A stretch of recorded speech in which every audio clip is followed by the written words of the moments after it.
Hello, hello, hello. I hope everyone has enjoyed this beautiful day that the Lord has made. There are so many people going through so many different things, hurting for many different reasons. And I tell you all, like, if you give it to Jesus and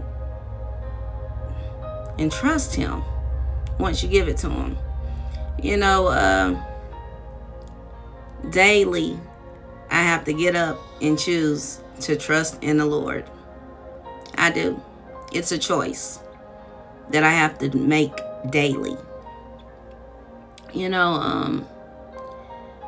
It's amazing when you see people half of the time, if they're going through something, you can't even tell unless they tell you, right?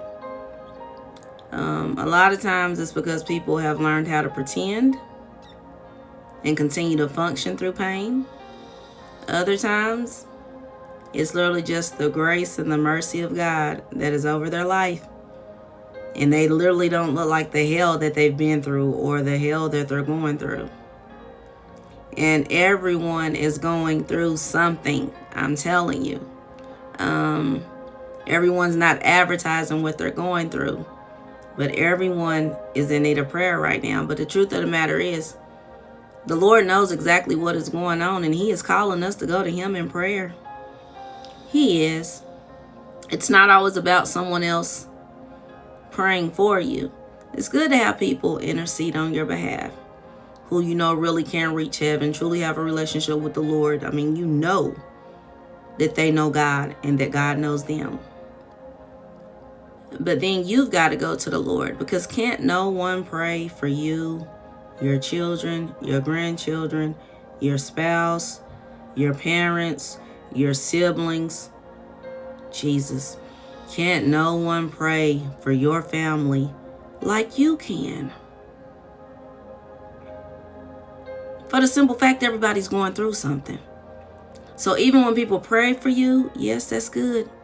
But I'm going to tell you, can't nobody pray for your family like you can. Can't no one pray for you like you can.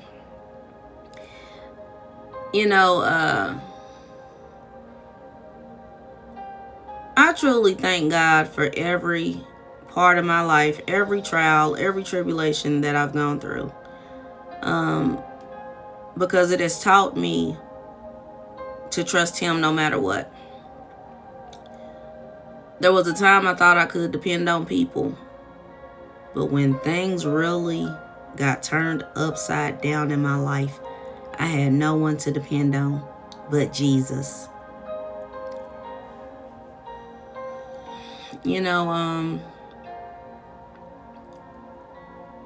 People are good at pretending like they care, pretending like they have your best interest at heart. And then you have people that genuinely do care. And you know they genuinely care because they have a listening ear. They listen to understand, not to judge.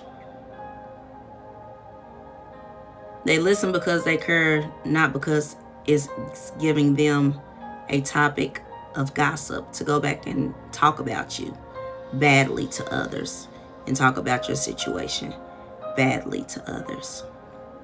Jesus Christ, help us, Lord.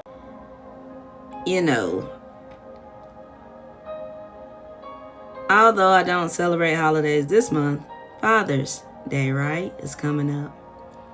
And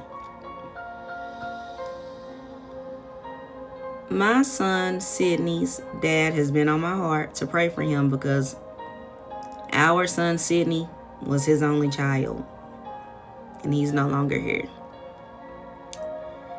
And the truth of the matter is, every year around this time, I pray for him. I pray for him every holiday.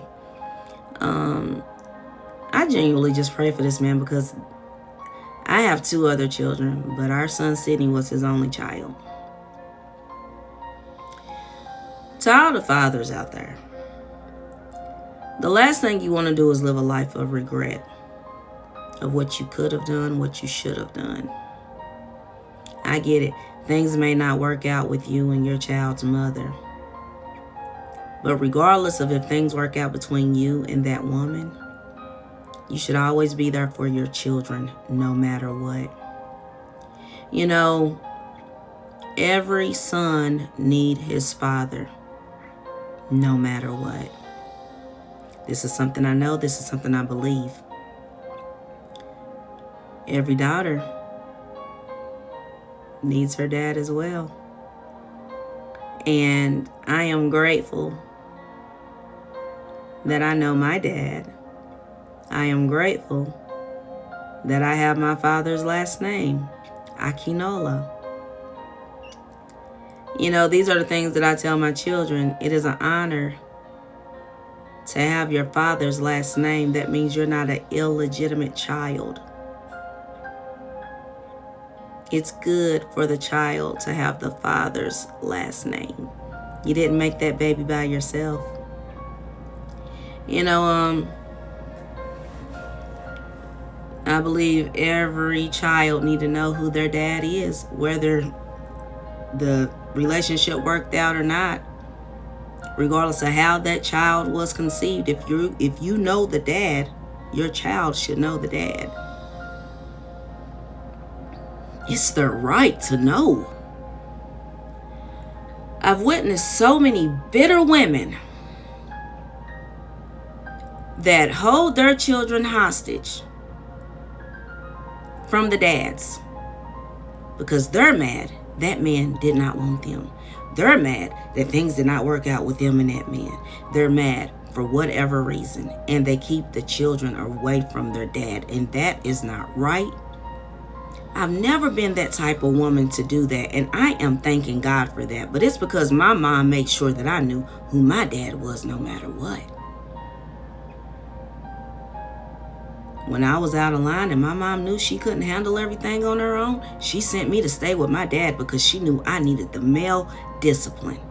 She knew I needed the structure.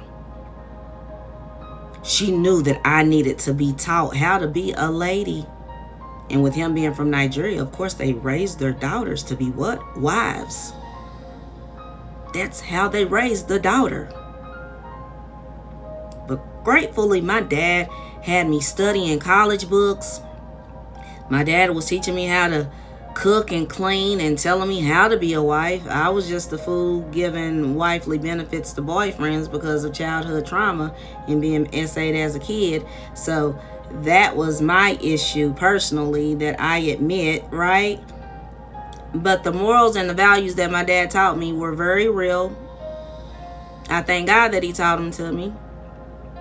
Now that I am older, I realize the reason he taught me the things he taught me, and it all is biblical. You know, it's okay for a wife to work.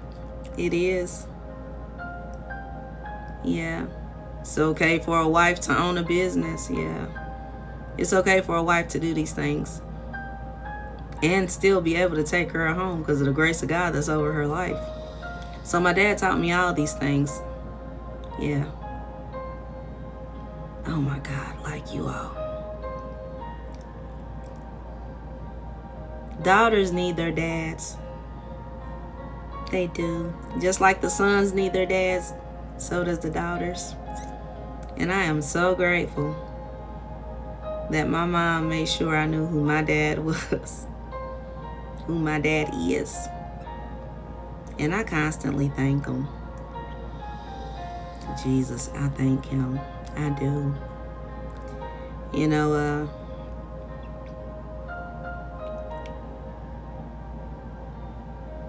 my mom and my dad, neither one of them were perfect. But I thank God for the wisdom that they both instilled in me. And the fact that I'm able to see this thing. And I was able to give my mother her roses while she was living. And I'm able to tell my dad thank you while he's living. But every child, son, daughter, male, female, the same way they get to know you, mom, they need to know their dad if their dad wants to know them. I know there's situations when the dad doesn't want anything to do with them. That's not what I'm talking about. I'm talking about you women that are bitter and broken and you keep your child from their dad. And there is a difference. And it's not right. And for your deadbeat dads,